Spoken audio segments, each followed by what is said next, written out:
할렐루야, 할렐루야. 오늘도 주일 예배의 자리에 오신 한 분 한 분을 주님의 이름으로 환영하고 축복합니다. 이 시간 함께 성령님의 임재, 하나님의 임재를 소망하며 찬양과 경배로 나아가도록 하겠습니다.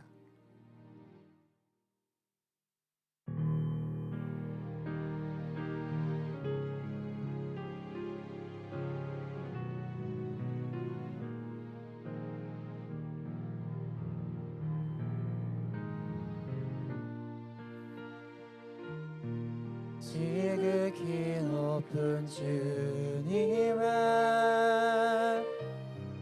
낮이 성소로 들어갑니다. 세상의 신을 벗고서 주 보좌 앞에 엎드리니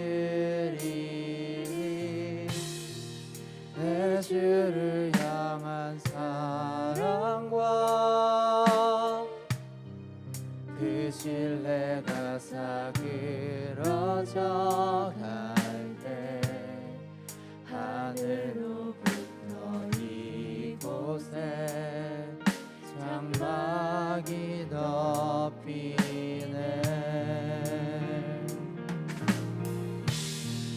이곳을 덮으소서, 이곳을 비추소서. 내 안에 무너졌던 모든 소망 다 회복하리니 이곳을 지나소서, 이곳을 만지소서. 온 마음과 힘을 다해 오직 주만 다 경배합니다.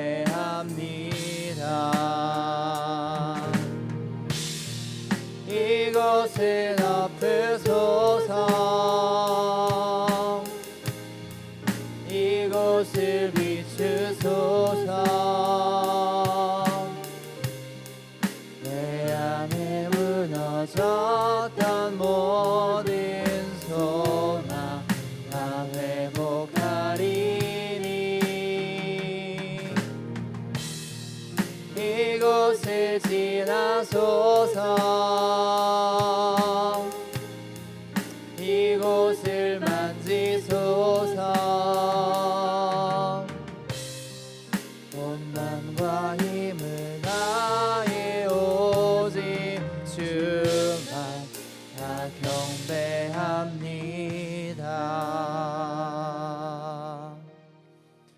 그런즉 누구든지 그리스도 안에 있으면 새로운 피조물이라.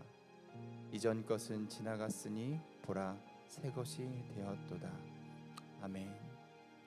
오늘도 그리스도인은 주님께서 허락하신 하나님의 은혜로 살아갑니다. 그 은혜로 나의 시간이 아닌 하나님의 시간으로 새롭게 살도록 주님 은혜를 허락하여 주시옵소서. 이 모든 기도 우리 주 예수 그리스도의 이름으로 간절히 기도드렸습니다. 아멘. 우리 주님께 감사와 영광의 박수 올려드리겠습니다.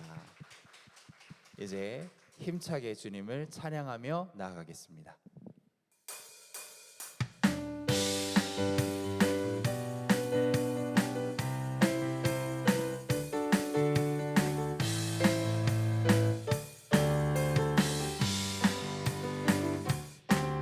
나의 반석이신 하나님, 행하신 모든 것 완전하시니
올려드리겠습니다. 계속해서 찬양으로 하나님께 영광 올려드리겠습니다.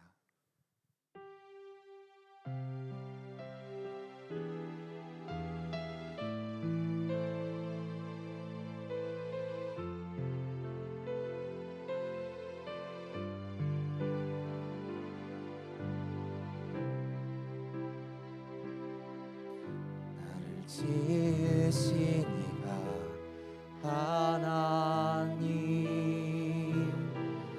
나를 부르신 이가 하나님, 나를 보내신 이도 하나님, 나의 나 된 것은 다 하나님 은혜라. 달려갈 길 나가도록 나의 마지막 호흡 다하도록 나로 그 십자가 품게 하시니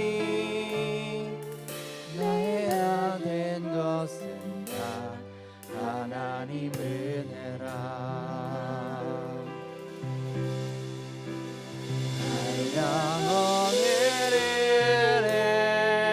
오늘은 갚을 길 없는 은혜 내 삶을 애워싸니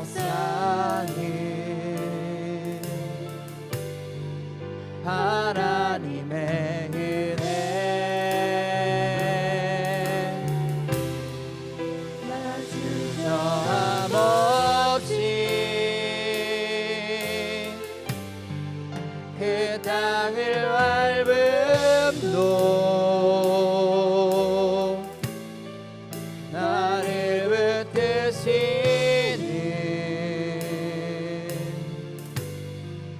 하나님의 은혜 나를 지으신 이가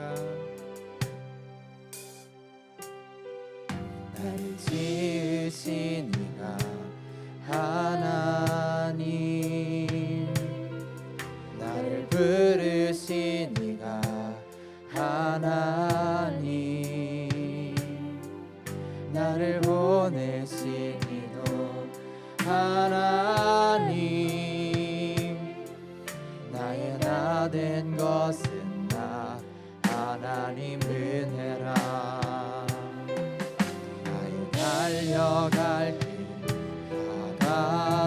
나가도록 나의 마지막 호흡 나가도록 나로 그 십자가 품게 하시니 나의 나 된 것은 다 하나님 은혜라. 한량 없는 은혜 갚을 길 없는 은혜 내 삶을 애워싸니 하나님의 은혜 나 주저함 없이 그 땅을 밟음도 나를 붙드시는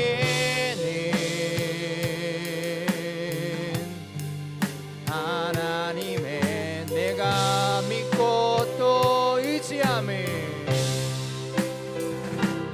내가 믿고 또 의지함은 내 모든 형편 잘하는 주님 늘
사랑이 많으신 주님 감사합니다. 거룩한 주의 날 코로나로 인해 예전처럼 마음껏 예배하지 못하지만 이러한 상황 속에서도 온라인 예배를 통해서 주님과 함께 할 수 있는 이 은총의 시간을 헛되이 보내지 않도록 인도하여 주시옵소서. 이 예배를 통해서 하나님을 예배하오니 저희들의 예배를 받아 주시옵소서.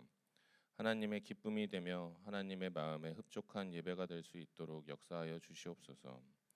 오늘 이 시간 임재하여 주셔서 오직 하나님께만 영광 드리는 귀한 예배의 시간이 되게 하옵소서. 연약하고 부족한 저희들을 사랑하여 주셔서 하나님 자녀 삼아 주시고 이 시간 하나님 앞에 나와서 예배 드리게 하여 주심을 감사합니다. 우리의 영원한 반석이시요 소망 되시는 주님만을 바라며 이 시간 주님 앞에 서서 있으니 성령의 인도하신 가운데 주님과 함께함으로 우리의 영혼이 만족하게 되며 세상이 줄 수 없는 기쁨이 충만한 예배가 되게 하여 주시옵소서. 세상이 어둡고 상황이 아무리 나빠도 우리의 하나님 아버지께서 살아 역사하고 계시며 우리와 함께 하심을 믿습니다. 세상의 문제를 보고 걱정하고 두려워할 것이 아니라 역사의 주인 되시며 우리의 창조주 되시는 하나님을 믿고 하나님의 섭리하심 속에 모든 것을 맡기며 온전히 감사하며 하나님을 높이는 우리의 믿음과 신앙이 되게 하여 주시옵소서. 주어진 삶의 자리에서 하나님을 찬양하지 못하였던 저희들을 용서하여 주시옵소서. 세상의 빛과 소금으로 살아가도록 부르셨지만 세상을 탐하여 세상을 기대어 살아있음을 고백하지 않을 수 없습니다. 이제 저희들의 마음을 정결케 하사 거룩하고 흠없게 하셔서 주님을 온전한 마음으로 바라보게 하옵소서. 주님, 우리 조국 대한민국을 위해 기도합니다. 내일을 예측할 수 없는 바이러스 감염으로 고통받고 있습니다. 어려운 가운데 절망하지 않고 소망으로 인내하며 주님께 기도하는 사랑하는 주의 성도들의 귀를 기울여 주시옵소서. 눌려있는 우리 영혼이 주님의 은혜로 힘있게 일어나서 살아계신 주님을 바라보며 전능하신 우리 주님을 찬양하게 하여 주시옵소서. 주님, 저희가 살아가고 있는 이 땅 베트남을 위해 기도드립니다. 이곳 베트남에도 바이러스 감염으로 인해 혼란에 빠져 있습니다. 이곳 베트남 땅을 지켜주시어 하루빨리 다시 안정되고 성도들이 함께 모여 예배할 수 있도록 기도드립니다. 이곳 베트남에 있는 주님의 자녀들이 예수님을 닮아가는 길이 진정한 행복임을 깨닫고 예수님을 닮아가는 길이 여러 곳에서 생겨나서 이들의 나라와 민족에 더 많은 축복들이 함께할 수 있도록 도와주시옵소서. 주님, 저희 호치민 온누리 교회를 위해 기도드립니다. 이곳에 교회를 세우시고 오늘날까지 지켜주시고 인도해 주신 하나님의 은혜와 사랑에 감사드립니다. 이곳 호치민 땅에서 예수님의 사랑을 나누며 섬기는 하나님께서 주신 소명을 잘 감당하며 하나님의 마음을 기쁘게 하는 교회가 되게 하여 주시옵소서. 저희 교회의 모든 성도들이 한 마음으로 주님의 말씀에 귀 기울이고 저희를 향한 하나님의 마음을 알고 순종으로 반응하기를 원합니다. 행위로 주님을 드러내고 언어로 하나님께 영광 돌리게 하옵소서. 오늘도 하나님 말씀을 전하실 목사님 말씀을 기대합니다. 오늘도 주님께서 주시는 말씀을 붙잡고 힘을 얻게 하시고 살아갈 수 있는 지혜를 얻을 수 있게 해주시고 살아가는 방법을 깨닫는 저희 모두가 될 수 있도록 도와주시옵소서. 예배를 돕는 많은 손길들 위에 주님께서 기름 부어주시고 저들의 노고와 헌신과 충성이 하나도 헛되지 않도록 도와주시옵소서. 예배의 시종을 주님께 의탁하오며 예수 그리스도의 이름으로 감사하며 기도하옵나이다. 아멘.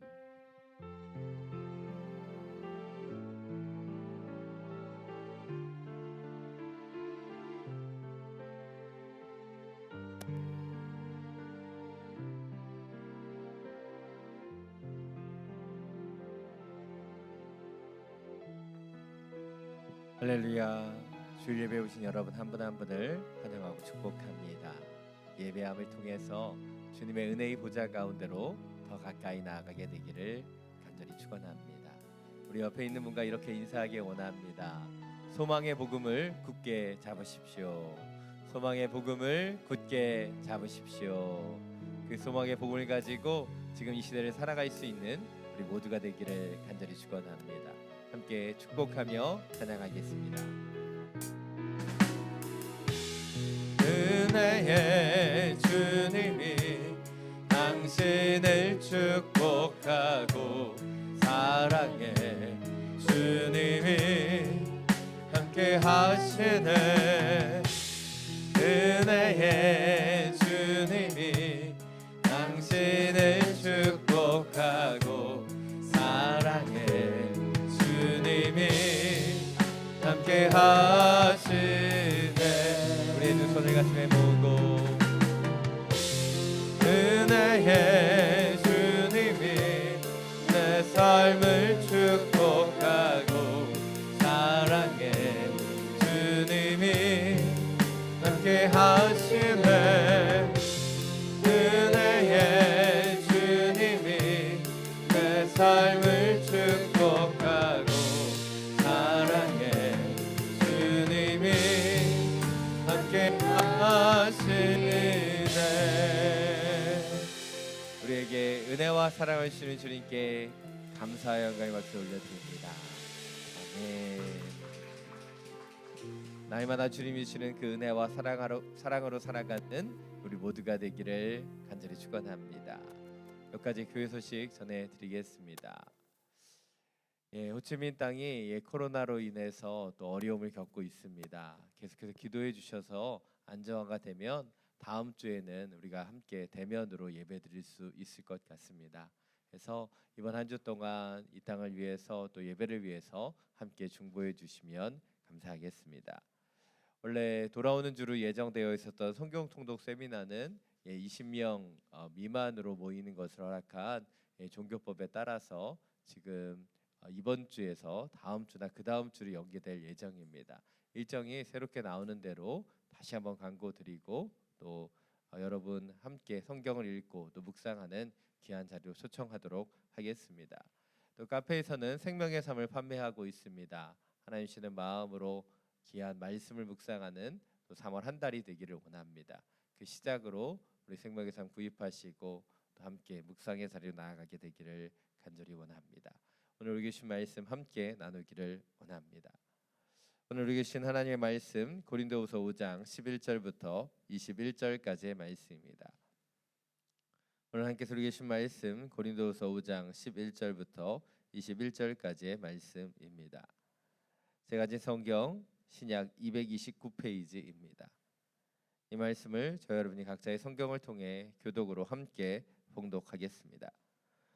그러므로 우리는 주께서 두려운 분이심을 알므로 사람들에게 권면합니다. 우리는 이미 하나님 앞에 드러나 있습니다. 나는 여러분의 양심에도 우리가 그렇게 드러나 있기를 바랍니다. 그렇다고 우리가 또다시 여러분에게 우리를 추천하려는 것이 아닙니다. 도리어 우리는 여러분에게 우리 때문에 자랑할 기회를 주려는 것입니다. 이는 마음으로 하지 않고 외모로 자랑하는 사람들에게 여러분이 대답할 말을 가지도록 하려는 것입니다. 우리가 미쳤어도 하나님을 위한 것이요 정신이 온전해도 여러분을 위한 것입니다. 그리스도의 사랑이 우리를 강권하십니다. 우리가 확신하건대 한 사람이 모든 사람을 대신해 죽었으니 모든 사람이 죽은 것입니다.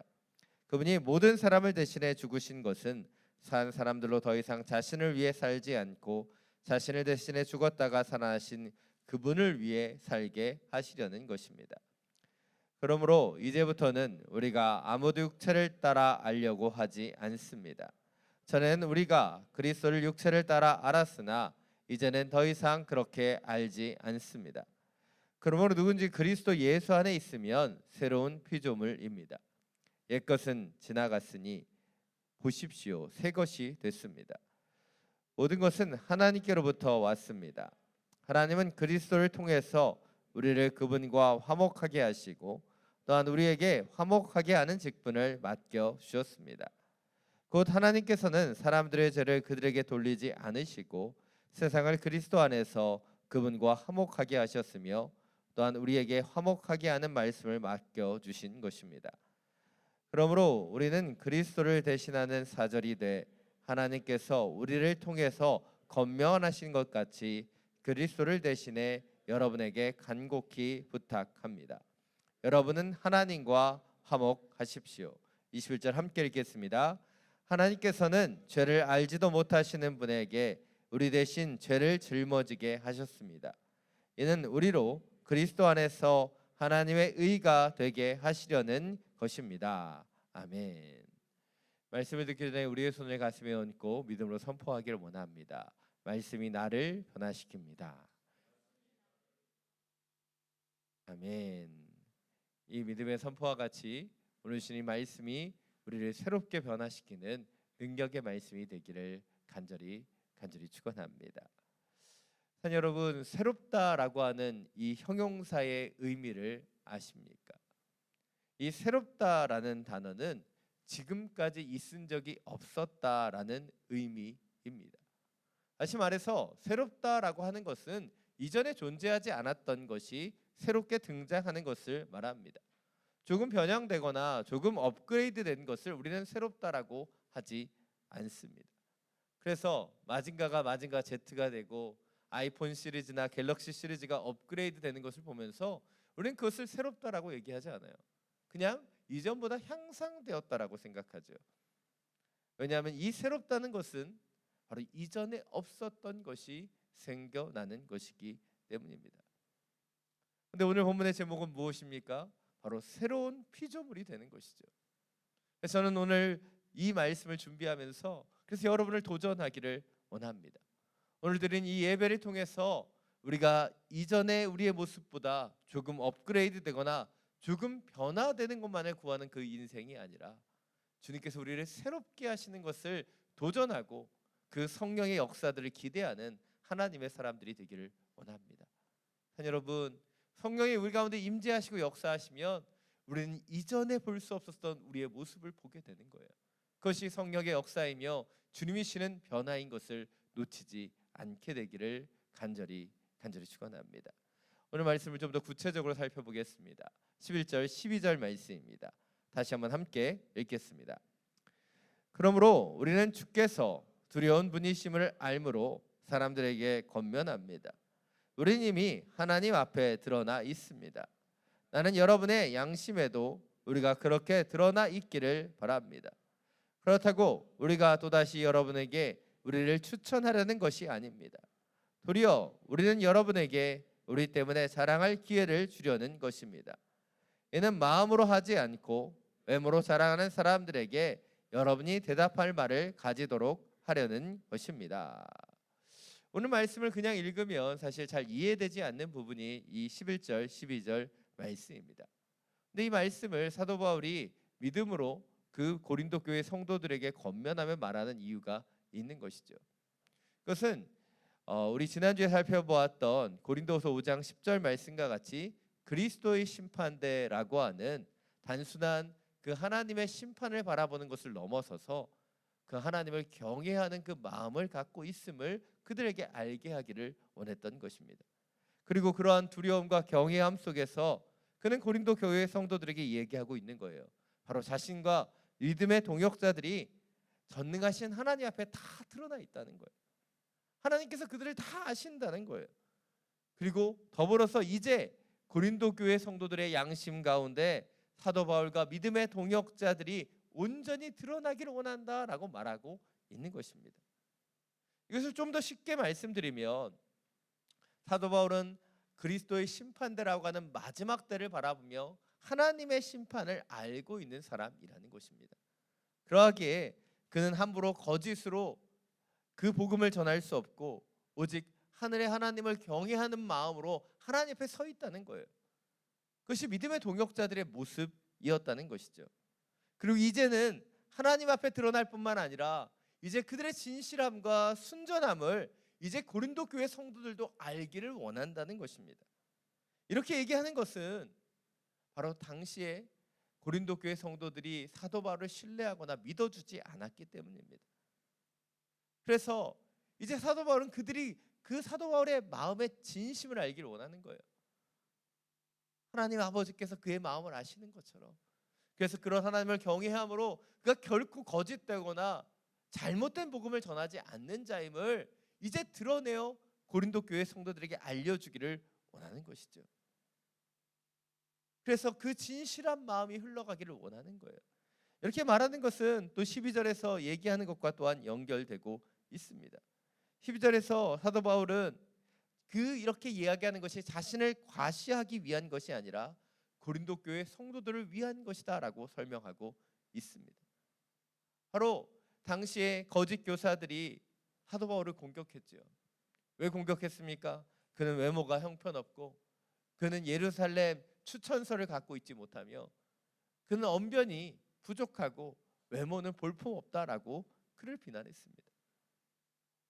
그런데 그런 공격을 받았을 때 고린도 교회 성도들은 바로 그들의 말에 현혹되기도 했지만 어떤 성도들은 그들이 믿고 받아들였던 사도 바울의 복음이 그렇게 무시되는 것을 원하지 않았어요.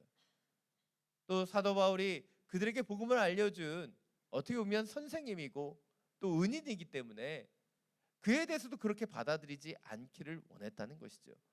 문제는 그들이 그 어떤 것으로도 사도 바울의 복음과 그의 그 모습들을 변호할 수 없었다는 것입니다. 왜입니까? 사도 바울이 전했던 것은 바로 외적인 것이 아닌 내면적인 것이었고 일시적인 것이 아닌 영원한 것이었기 때문이죠. 그런데 거짓 교사들이 증거로 내세우는 것은 무엇이었습니까? 외적인 것이었어요. 그리고 사도 바울은 그 외면적인 것을 가지고 있지 않다고 생각하며 그를 공격했던 것이죠. 그런데 지금 사도 바울은 무엇을 얘기하고 있습니까? 그의 마음과 진실에 대해서 얘기하고 있는 거예요. 복음을 가지고 살아갔었던 사역자의 마음, 하나님의 심판대를 바라보면서도 그분을 기쁘시게 하기 위해 복음을 흘러보내었던 그 사역자의 그 마음을 알아달라고 지금 이야기하고 있는 것이죠. 그렇습니다. 우리에게 중요한 것은 썩어져갈 우리의 육신이 아니에요. 보여지는 외적인 것보다 더 중요한 것이 바로 우리의 마음과 중심 가운데 있는 것이고 바로 그 안에 주님께서 계시다는 사실이죠. 바로 사도 바울의 이러한 마음을 잘 드러내는 것이 바로 빌립보서 3장 3절부터 7절 말씀입니다. 우리 자막을 통해서 우리 함께 읽겠습니다. 하나님의 영으로 섬기고 그리스도 예수를 자랑하며 육체를 내세우지 않는 우리가 참 할례를 받은 사람들입니다. 비록 나도 육체를 내세울 것이 있지만 그렇게 하지 않습니다. 어떤 이가 육체를 신뢰할 만하다고 생각한다면 나는 더욱 그러합니다. 나는 난지 8일 만에 할례를 받았고 이스라엘 족속이요 베냐민 지파이며 히브리 사람 중에 히브리 사람이요 율법으로 말하자면 바리새 사람이며 열성으로 교회를 핍박했고 율법의 의로는 흠없는 사람입니다. 그러나 내게 유익하던 것들을 나는 그리스도 때문에 다 해로운 것으로 여깁니다. 오늘 사도 바울은 이야기하고 있어요. 그가 육신을 자랑하자면 그도 내세울 것이 많이 있다는 것입니다. 그러나 그가 그것을 자랑하고 내세우지 않는 이유는 무엇입니까? 바로 그 안에 있는 예수 그리스도, 바로 믿음으로 나타낸 그 의가 그에게 가장 소중한 가치였기 때문이에요. 이것이 오늘 주목해 보기를 원하는 첫 번째 포인트입니다. 하나님의 사람들은 외모나 행위를 드러내는 사람이 아니라는 것이죠.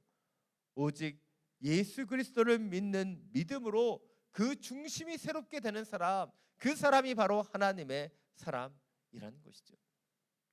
여기서 저는 여러분에게 한 가지의 질문을 던지고 싶습니다. 여러분, 그렇다면 우리가 우리의 외적인 것을 변화시키는 것이 쉬울까요? 아니면 우리의 내면적인 것을 변화시키는 것이 더 쉬울까요? 여러분 다 볼 수 없지만 어떤 게 더 쉬울까요? 한번 답해 보십시오. 저를 아시죠? 둘 다 어렵습니다. 어떤 것을 변화시킨다는 것은 결코 쉽지 않아요. 우리 외모를 변화시키는 것, 그것이 쉬울까요? 하다못해 저희 아내가 나오기 전에 그 화장을 30분을 정성 들여 해야지만 그 모습이 조금 변화될 수 있잖아요. 우리가 살을 1kg 빼는 것이 얼마나 어렵습니까? 그런 변화는 결코 쉽지 않아요. 또한 우리의 내적인 변화는 어떠합니까? 우리의 마음과 우리의 생각이 쉽게 변화되지 않죠. 특별히 강팍하다라고 얘기하는 사람들, 그 사람들의 특징은 무엇입니까? 자기의 고집과 아집을 꺾지 않는 사람들이에요. 그런데 오늘 본문에 나타나는 사도 바울, 그는 새롭게 변화되었어요. 어떻게 그럴 수 있었습니까? 그가 이전에 육체를 내세웠던 사람이지만 바로 그의 마음속에 주님께서 찾아오셨기 때문에 그는 새롭게 변화될 수 있었다는 거예요. 그는 이전에 율법을 행하며 흠없는 자로 살아왔지만 특심한 열심으로 다메섹까지 가서 기독교인들을 핍박하며 나아갔지만 그가 다메섹 도상에서 예수 그리스도를 만나고 그분이 그 안에 임재하심을 통해서 그가 새로워졌다는 거예요. 이전에 바울은 사라지고 바로 예수 그리스도의 마음을 가진 이방을 위한 복음의 사도 바로 사도 바울이 새롭게 나타나게 된 것입니다. 왜입니까? 바로 변화의 주체 되시는 주님께서 그의 마음속에 찾아오셨기 때문이에요. 우리의 변화는 우리가 일으키는 것이 아닙니다. 바로 주님이 우리 가운데 임재하시고 역사하실 때 변화되는 거예요. 우리의 노력과 수고를 통해서 우리가 변화되는 것이 아닌 성령의 역사를 통해서 변화되는 거예요. 그것이 하나님의 방법이라는 것이죠. 우리에게 필요한 것은 바로 주님이 내 안에 임재하시도록 우리의 마음을 내어드리는 것이고 그분이 내 삶의 주도권을 가지도록 내 그 권리를 내려놓고 주님을 우리의 마음의 보좌 가운데 모셔드리는 거예요. 그때 진정한 새로운 변화가 나타난다는 것이죠. 산 여러분, 진정으로 하나님의 사람이 되길 원하십니까? 그렇다면 우리의 마음과 중심에 주님이 임재하시도록 기도해야 되는 거예요. 그리고 그분이 우리 가운데 찾아오시고 임재하시고 역사하심을 통해서 바로 내 안에 계시는 예수 그리스도로 인해서 변화되는 사람, 그 사람이 하나님의 사람이라는 것을 놓치지 않게 되기를 원합니다. 내가 변화시키고 내가 변화의 주체가 될 수 없는 거예요. 오직 우리의 변화의 주체 되신 예수 그리스도를 통해서 진정으로 새로운 변화를 맛볼 수 있는 하나님의 사람들이 되시기를 간절히 축원합니다. 바로 사울이 바울이 되었던 것처럼 믿음의 사람들이 그 성령의 역사를 통해 이전의 모습에서 새로운 모습으로 변화됐던 것처럼 그런 변화가 저와 여러분 가운데 나타나게 되기를 간절히 축원합니다. 오늘 본 13절부터 15절 말씀입니다. 우리 다시 한번 함께 읽겠습니다. 우리가 미쳤어도 하나님을 위한 것이요 정신이 온전해도 여러분을 위한 것입니다. 그리스도의 사랑이 우리를 강건하십니다. 우리가 확신하건대 한 사람이 모든 사람을 대신해 죽었으니 모든 사람이 죽은 것입니다. 그분이 모든 사람을 대신해 죽으신 것은 산 사람들로 더 이상 자신을 위해 살지 않고 자신을 대신해 죽었다가 살아나신 그분을 위해 살게 하시려는 것입니다. 아멘. 당시 거짓 교사들은 사도 바울을 비난하며 그가 미쳤다라고 이야기했어요. 근데 그런 그들의 비난을 이용해서 지금 사도 바울은 변호하고 있습니다. 자신이 미쳤어도 하나님을 위한 것이며 또한 온전하다면 바로 고린도 교회 성도들을 위해서 나아가고 있다라고 이야기하고 있는 것입니다. 그가 이렇게 얘기한 것은 무엇입니까? 그가 어떠한 상태이든 간에 거짓 교사들이 주장했던 것처럼 자신의 유익을 구하는 그런 인생이 아니라는 거예요. 그가 미쳤어도 하나님을 위한 것이고 그가 온전해도 바로 그 성도들을 위해 헌신했던 사람이다라고 그는 이야기하고 있는 것이죠. 그렇다면 어떻게 사도 바울은 이러한 삶을 살 수 있었던 것일까요? 그것은 그가 다메섹 도상에서 바로 하나님의 한량없는 사랑과 은혜를 경험했기 때문이에요. 사도 바울은 그가 죄인 중에 괴수라고 고백했습니다. 그냥 죄인도 아니고 죄인 중에 죄인인 그 괴수라고 얘기했죠. 그런 그에게 주님께서 찾아오셔서 놀라운 사랑으로 그의 모든 죄악들을 대속하시고 이제 더 이상 그가 죄인이 아니라 예수 그리스도의 사도로 살게 하신 거예요. 바로 그가 대속의 은혜를 경험했다는 것이죠. 이 대속을 조금 더 쉽게 설명하면 이렇게 말할 수 있을 듯 합니다. 가끔씩 제가 음식점을 가서 우리 교회 성도님들을 만날 때가 있습니다. 그날따라 기도하고 가서 그런지 성도님들을 만났는데 성도님들이 저를 대신해서 음식값을 지불하고 가시는 거예요. 제가 마음이 부담이 되지만 거절하지는 않습니다. 그러나 혹여나 저를 음식점에 만나시더라도 저에게 막 억지로 밥을 사주실 필요는 없습니다. 여러분의 마음속에 기쁨이 있으면 그럼 하나님이 만나게 하신 것이니까 베풀어 주시면 되고요. 혹여나 그런 마음이 없으면 그냥 조용히 가시면 돼요. 또 때때로 저도 음식점에 가서 선교사님을 만나거나 하면 저도 대신해서 그 밥값을 지불할 때가 있어요. 이게 어떻게 보면 주님 우리에게 보여주신 대속과 굉장히 비슷한 거예요. 제 밥값을 제가 지불하는 것이 맞는데 누군가 대신 냈기 때문에 저는 제 밥값을 대신 다시 한번 지불할 필요가 없는 것이죠. 왜입니까? 이미 지불되었기 때문이에요. 주님께서 우리를 위해서 대신 지불하신 것, 그것이 대속이에요. 예수님께서 이미 우리를 위해 지불하셨기 때문에 already paid라고 하는 그 도장이 찍혀 있기 때문에 우리는 그러하기 때문에 그 죄에 대한 대가를 지불할 필요가 없는 것이에요. 물론 밥값을 대신 지불하는 것과 주님의 대속의 가장 큰 차이 한 가지는 이 밥값은 우리가 감당할 수 있는 것이지만 죄값은 우리가 감당할 수 없는 것이라는 사실일 것입니다. 그런데 제가 이번 기회를 통해서 그동안 음식점에서 저를 우연히 만나서 저를 대신해서 밥값을 지불하셨던 그 성도님께 감사 인사를 드리기를 원합니다. 설교를 준비하는데도 그때 고깃집에서 만난 분, 그때 들깨시래기에서 만난 분, 이런 분들 한 분 한 분의 얼굴이 다 스쳐 지나갔어요. 왜입니까? 저에게 은혜를 베풀어 주셨기 때문이에요. 저희 밥값을 지불해 주셨던 분들도 제가 한 분 한 분 기억하고 있는데 어찌 우리의 죄값을 대속해 주신 예수 그리스도의 은혜를 잊을 수 있느냐는 거예요. 오늘 사도 바울이 그가 가졌던 육체의 모든 자랑을 배설물로 여길 수 있었던 이유가 무엇입니까? 바로 예수 그리스도께서 그에게 베풀어 주셨던 그 은혜와 사랑이, 그 대속이 얼마나 크고 얼마나 놀라운 것인지를 알고 있었기 때문이에요. 이것이 오늘 두 번째 포인트입니다. 하나님의 사람은 우리의 모든 죄값을 대신 지불해 주신 예수 그리스도의 대속의 은혜를 기억하며 그 은혜를 기억하기 때문에 자신을 위한 인생이 아니라 예수 그리스도를 위해서 새롭게 살아가는 사람이에요. 그 은혜를 기억하기 때문이에요. 그런데 때때로 우리가 배은망덕하다라고 얘기하잖아요. 그것은 무엇입니까? 은혜를 잃어버리는 사람이에요. 여러분, 믿음의 사람들이 믿음의 길을 걸어갈 수 있었던 이유, 그들이 이전의 삶을 이제 뒤로 하고 새로운 사명을 가지고 하나님의 사도로 살아갈 수 있었던 이유가 무엇일까요? 바로 주님이시는 그 은혜, 주님이시는 사명, 주님이시는 그 능력이 그들 가운데 있었기 때문입니다. 이것을 잘 보여주고 있는 것이 사도 요한이 요한일서 1장 1절부터 4절까지 고백한 그 내용입니다.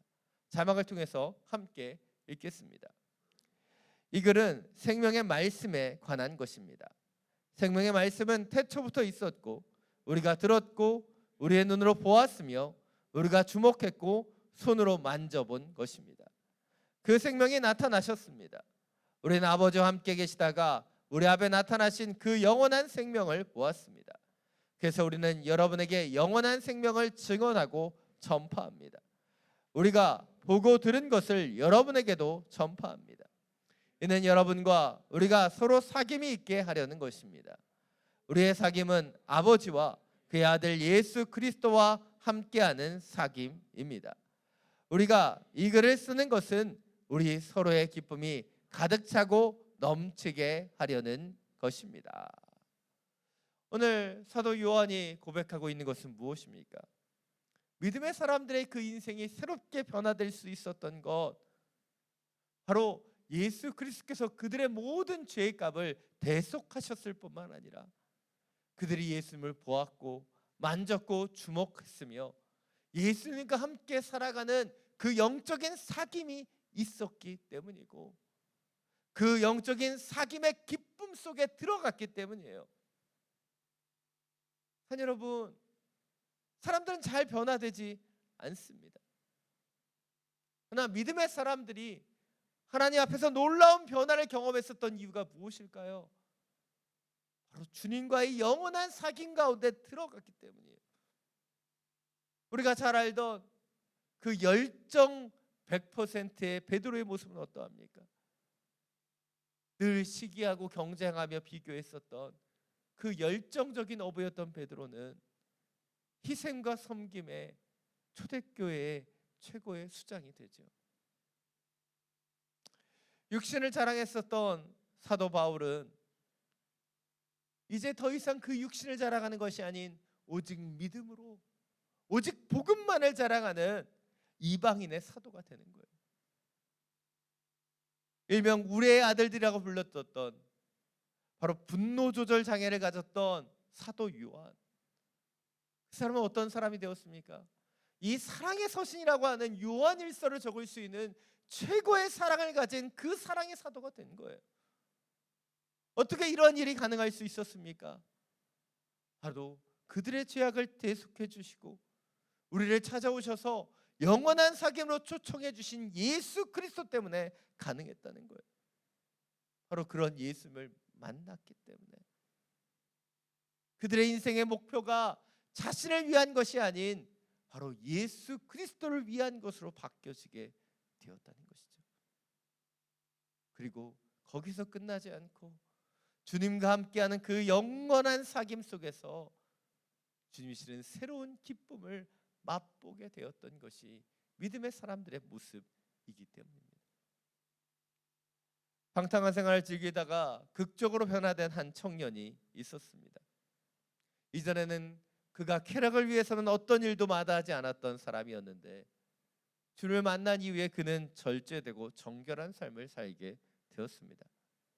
그런데 하루는 예전에 방탕한 시절에 함께 지냈던 친구가 변화된 이 청년에 대한 소식을 듣고 찾아와서 물었습니다. 아니, 자네 이제는 술도 담배도 도박도 이전에 그가 즐겼던 모든 것을 하지 않는단 말인가? 변화된 청년이 대답했습니다. 그러네, 이제는 하나님의 말씀을 따라 살기로 했고 그 전에 알던 나는 내가 아니네. 그러자 그 친구는 불쌍한 듯 그 표정으로 그 사람을 바라보며 말했습니다.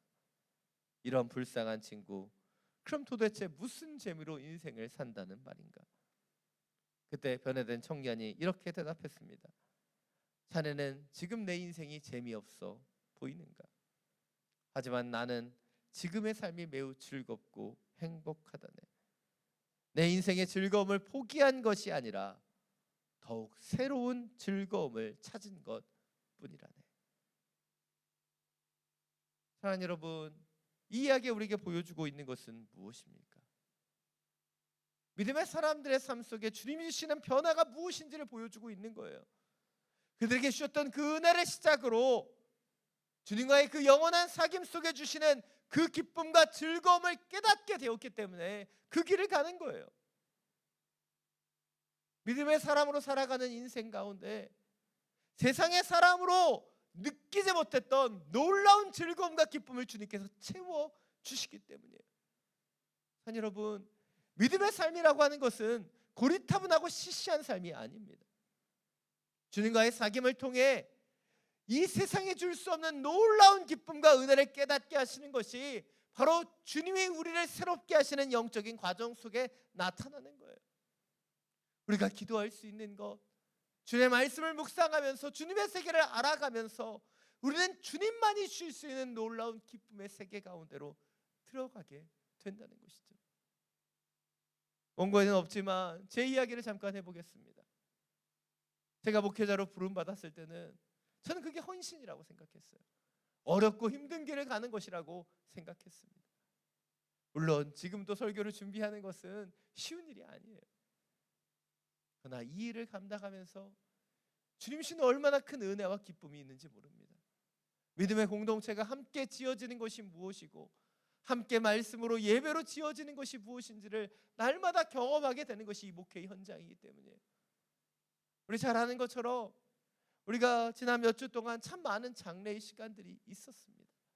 그때마다 우리가 함께 예배드리고 함께 찬양하면서 우리 가운데 있는 그 슬픔과 아픔을 함께 하나님의 은혜로 붙잡고 나아가는 그 시간들을 주시는 것을 경험했기 때문에 이 세상에 줄 수 없는 그 위로와 그 평강을 바로 하나님을 예배하는 그 순간에 주님께서 부어주시는 것을 경험했기 때문이에요.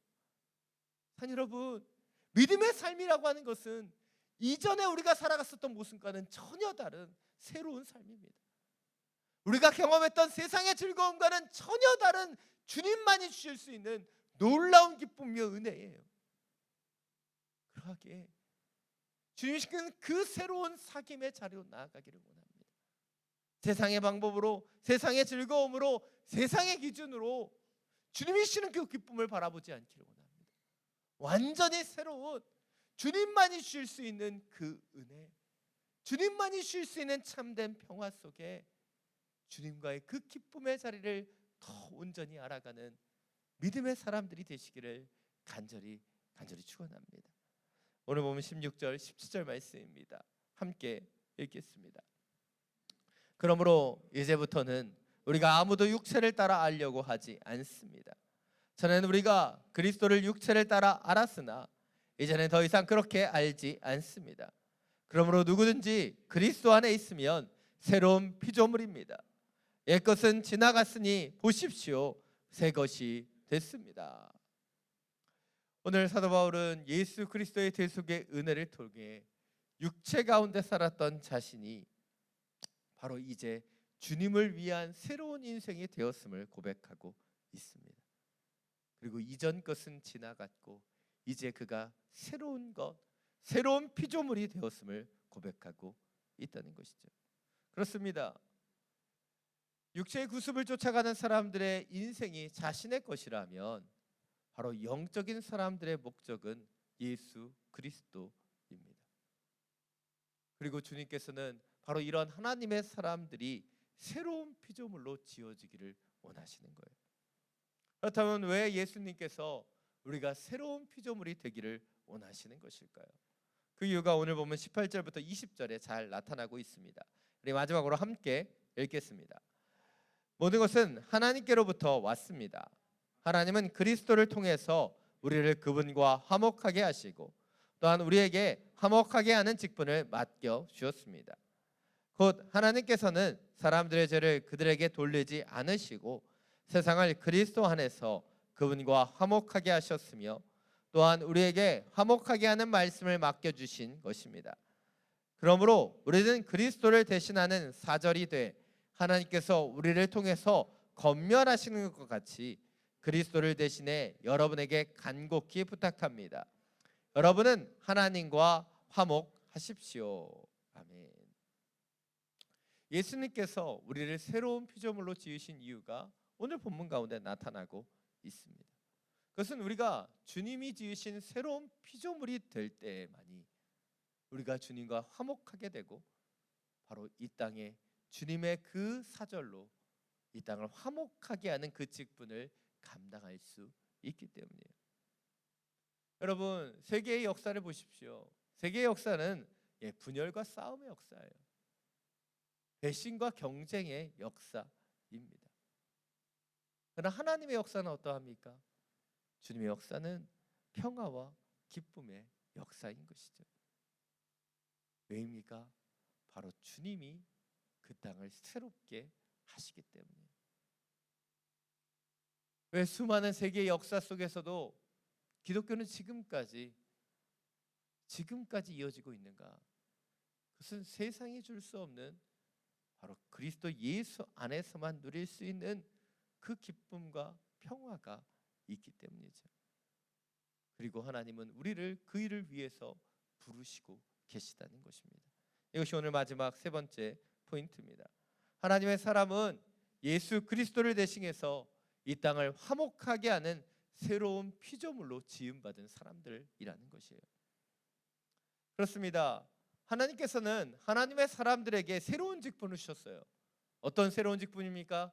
바로 이 땅을 화평케 하는 직분인 것이죠. 문제는 이 땅을 살아가면서 하나님의 사람들이 바로 그 사명과 목적을 잃어버린다는 것이죠.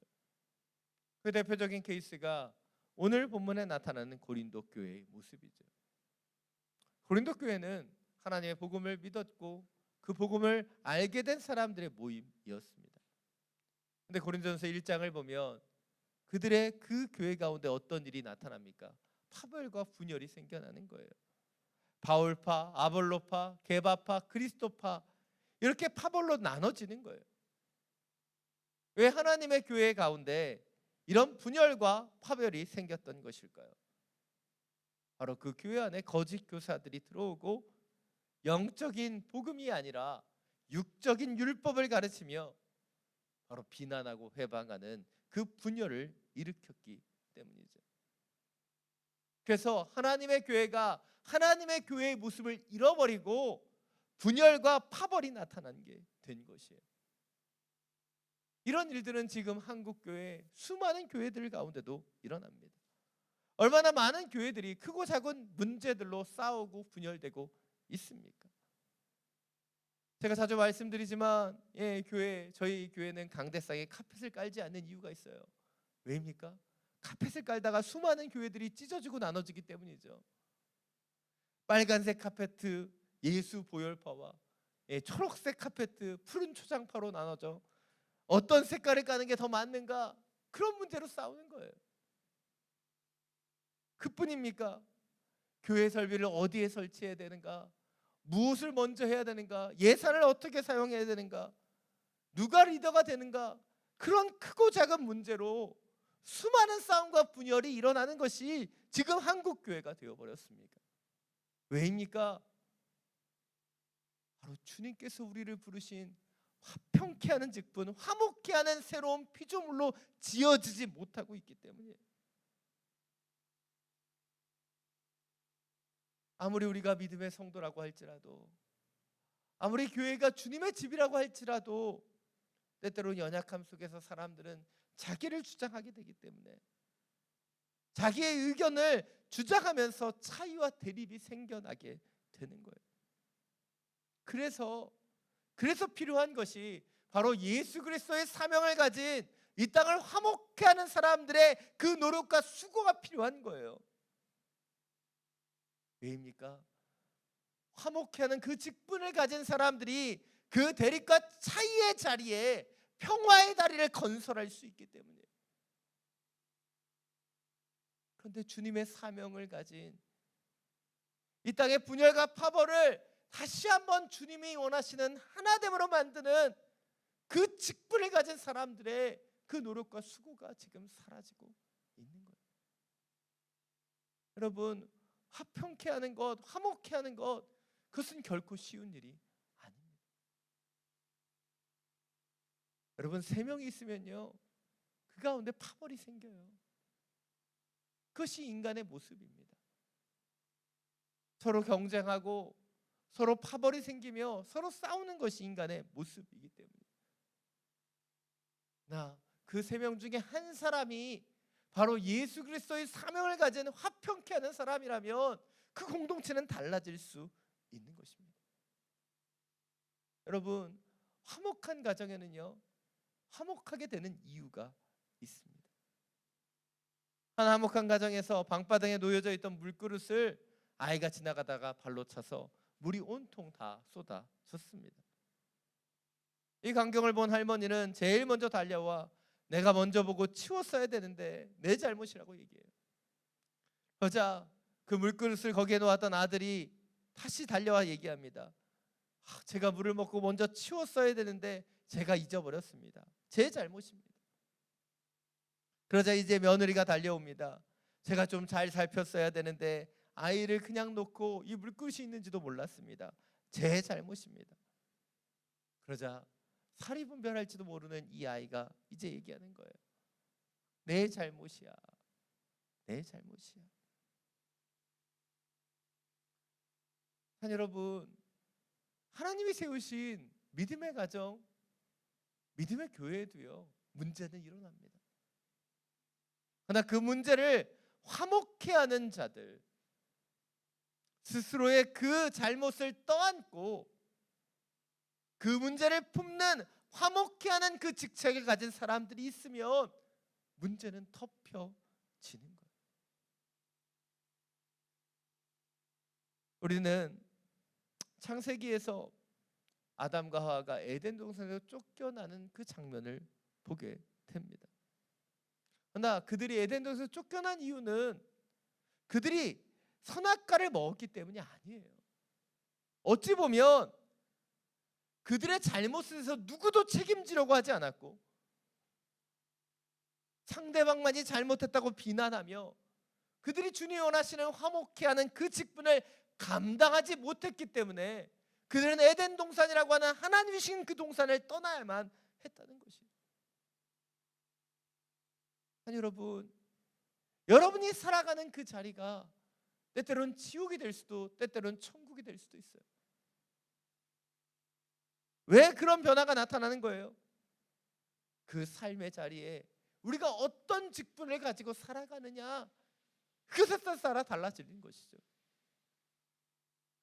우리 집에는 문제가 너무 많다, 우리 교회는 나쁜 게 너무 많다, 그것에 주목하고 그것을 감당하려고 하지 않으면 그 자리는 문제의 자리, 지옥과 같은 아픔의 자리가 되는 거예요.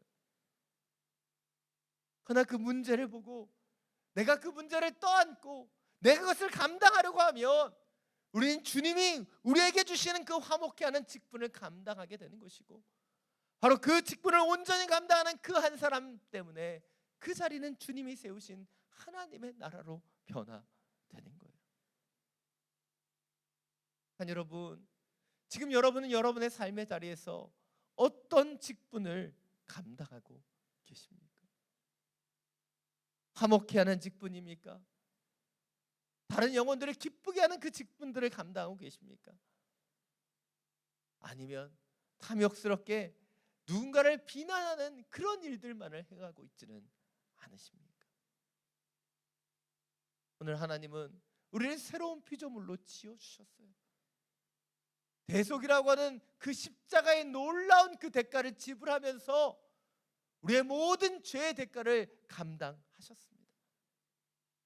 그리고 우리에게 그 새로운 피조물로 우리를 지으시고 이제 화목케 하는 그 직분을 이 땅을 위해 감당하라고 우리를 이 땅 가운데 세워 주신 거예요. 여러분, 우리의 삶의 자리에서 우리는 지금 어떤 직분을 감당하고 있는가 돌아보기를 원합니다. 오늘 신 말씀과 같이 다시 한번 우리의 중심을 새롭게 하기를 원하며, 주님이 주신 그 사명을 새롭게 하기를 원하며, 주님이 부르신 우리의 삶의 자리에서 화목케 하는 주님의 그 새로운 피조물로 살아갈 수 있는 저와 여러분이 되시기를 간절히 축원합니다. 이 시간 나의 기도하는 것보다 함께 찬양하고 주님 앞에 기도하며 나아가기를 원합니다.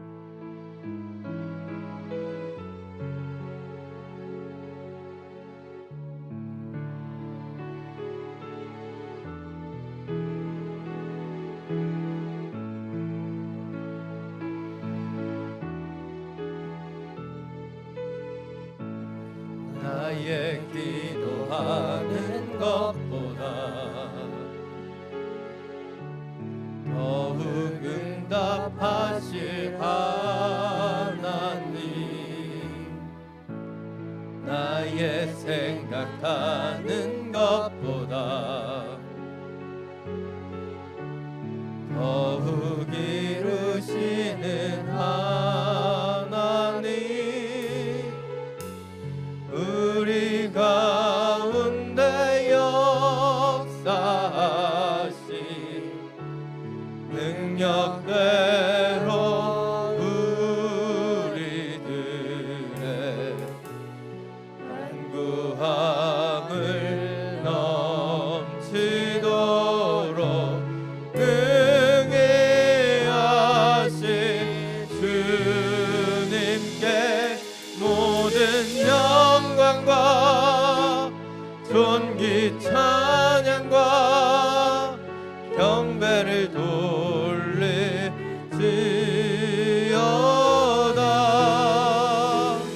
모든 영광과 존귀 찬양과 경배를 돌릴지어다.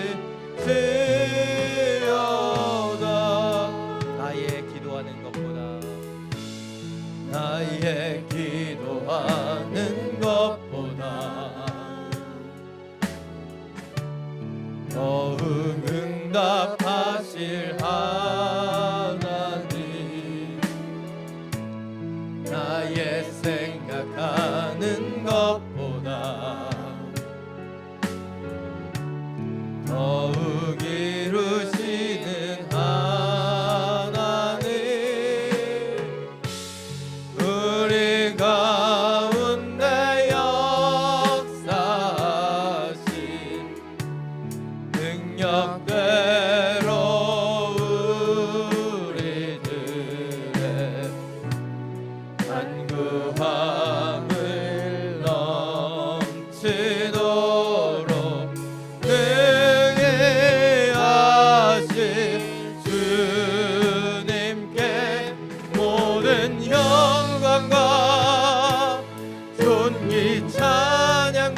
모든 영광과 존귀 찬양과 경배를 돌릴지어다.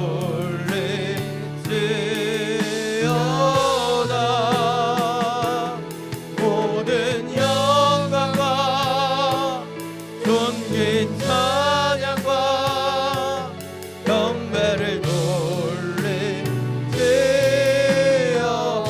모든 영광과 모든 영광과 존귀 찬양과 경배를 돌릴지어다.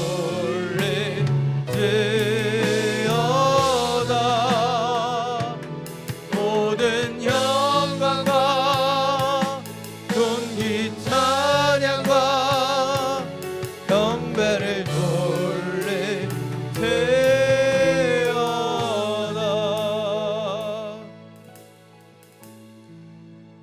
이 시간 함께 기도하며 나아가기를 원합니다.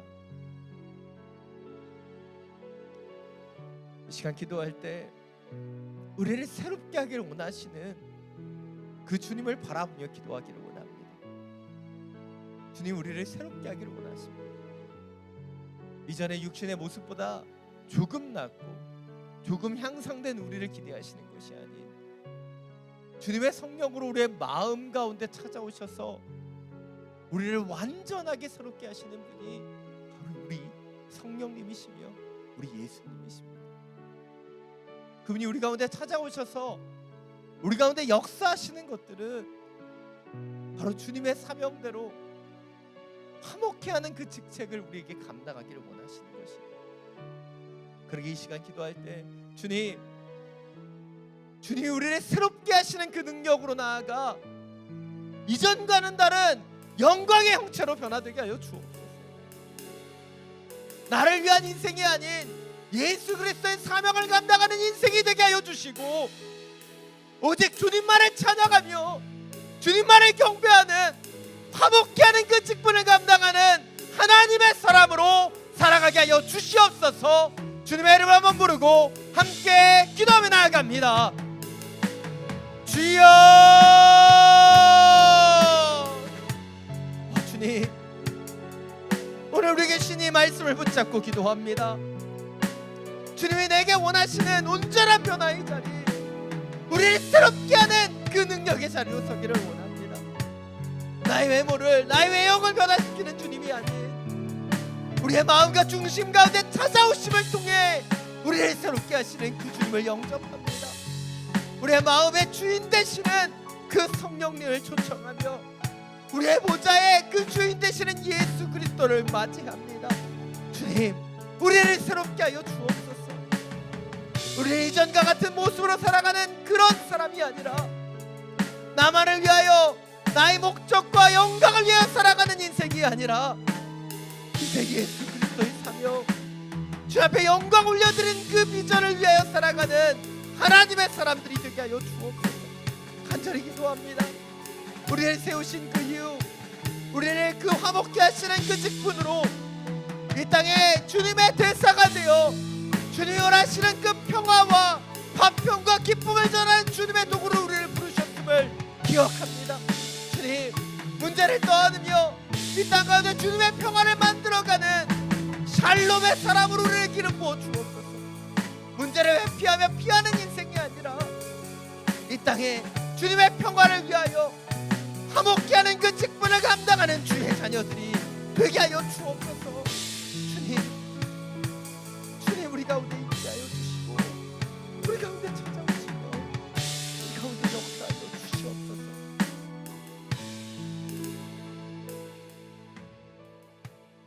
사랑의 많으신 주님, 우리 가운데 역사하여 주옵소서. 우리 가운데 주님의 성령으로 우리를 새롭게 하여 주옵소서. 우리의 힘으로, 우리의 능력으로 살아가는 인생이 아니라 내 안에 살아계시는 그 예수 그리스도로 살아가는 인생이 되기를 원합니다. 여전히 나의 목적과 나의 사명을 위해 살아가는 인생이 아닌 예수 그리스도께 주신 그 사명, 주님을 위하여 살아가는 대속의 은혜를 기억하는 주의 자녀들이 되기를 원합니다. 이 땅에 우리를 보내신 그 이후 문제와 분쟁과 싸움이 있는 이 땅에 주님의 평화, 그 화평이라고 우리를 보내신 그 주님의 사명을 감당하기를 원합니다. 문제를 피하며 문제를 피해 도망가는 인생을 살아가는 것이 아니라 문제를 떠안으며 예수 그리스도께서 약속하셨던 것처럼 우리가 그것을 감당함을 통해 이 땅에 주님이 주시는 참된 평화가 이루어지게 하는 주의 통로요 주의 도구 되게 하여 주시옵소서. 우리 주 예수 그리스도의 이름으로 기도드립니다. 모두 자리에서 일어나서 공헌 찬양 드리며 나아가겠습니다.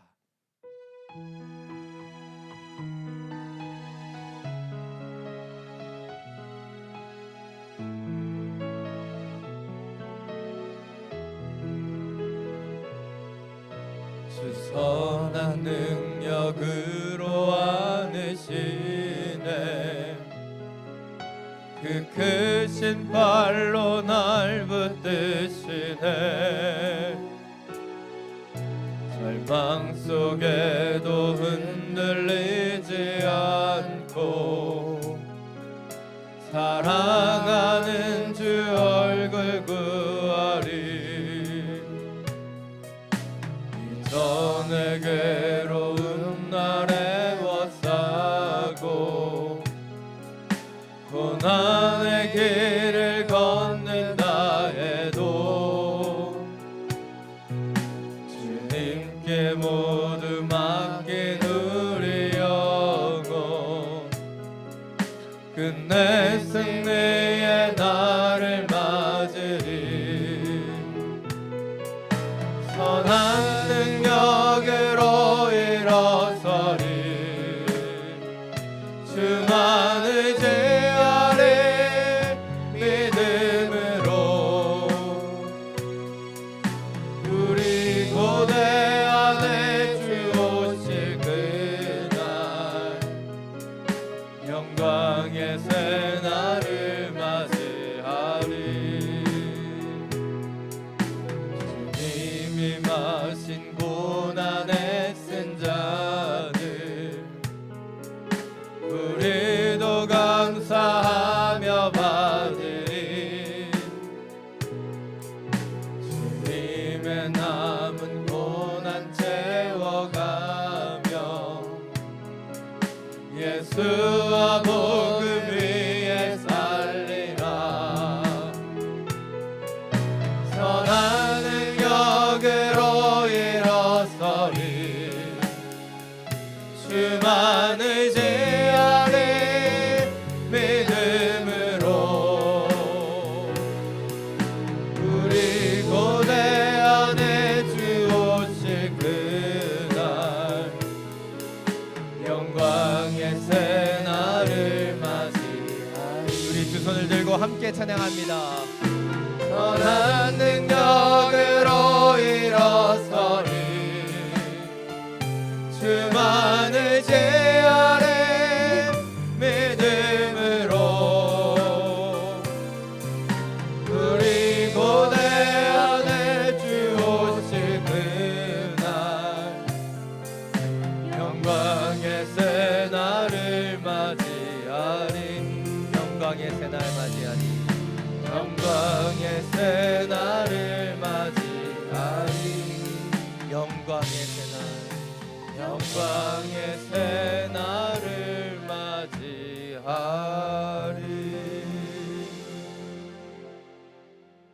사랑이 많으신 주님, 주님의 선한 능력으로 일어납니다. 세상 속에, 세상의 어려움 속에 나만을 바라보며 나의 그 목적을 바라보는 인생으로 살아왔었던 우리의 모습을 돌아봅니다.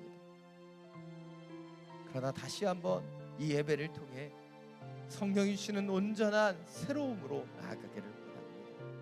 내 힘으로, 내 능력으로 변화시키는 인생이 아닌 성령이 주신 그 능력으로, 성령이 주시는 그 사명을 감당하며 화목해 하는 그 직분을 세워가는 주의 자녀들이 되게 하여 주옵소서. 주님, 우린 세상의 사람이 아닌 하나님의 사람입니다. 성령 우리를 새롭게 하여 주시고 주님의 그 은혜와 주님이 주시는 새로운 기쁨과 즐거움으로 날마다 사명을 감당하는 주님의 사람들이 되게 하여 주시옵소서. 주신 예배와 말씀에 감사함으로 이 예물을 올려드립니다. 흠양하여 주시고 주님의 나라와 영광을 위하여 온전히 사용하여 주시옵소서. 이제는 우리 주 예수 그리스도의 은혜와 하나님 아버지의 놀라우신 사랑과 성령의 교통하심이